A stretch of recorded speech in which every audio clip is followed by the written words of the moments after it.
I used to feel stuck. Like I wanted to live eco-friendly, but every option felt too expensive, too complicated, or too big city. And then I found ways that worked in my tiny town and everything shifted. You don't have to buy every single eco product that is considered eco-friendly to be eco-friendly. You don't have to have a zero waste store or bulk store in your city to be eco-friendly. This is something I had to learn because I live in a small town and we did have a zero waste store for a little bit, but it wasn't the best store. Obviously, it's very small, and we have somewhat of a bulk store, but it isn't the best bulk store. So we have some options, but not a lot of options. And when I first started my journey, did not have any control of groceries. So none of that really mattered to me.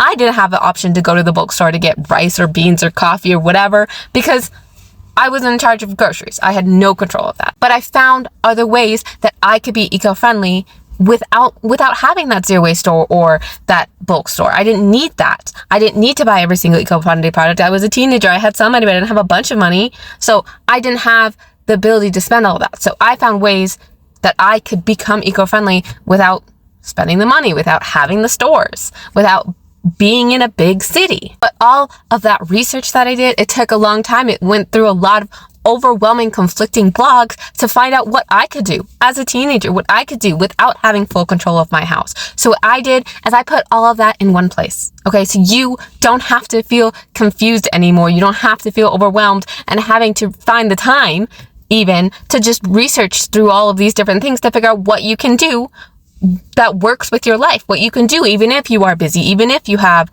almost zero time or whatever, what these things you can do so that you can still be eco-friendly without completely upending your whole life. So that's what my course is. It's everything that I did when I first started to be eco-friendly, all of the little mindset things. There are swap options in there, but it's all of the options as well, because honestly, there's so many things you just don't even realize you can make as an eco-friendly swap that exist.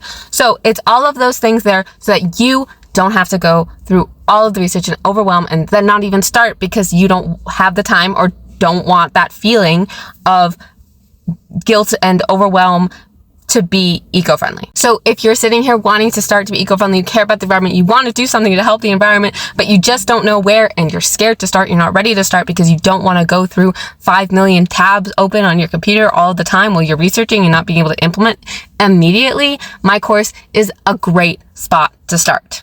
The link's in the bio.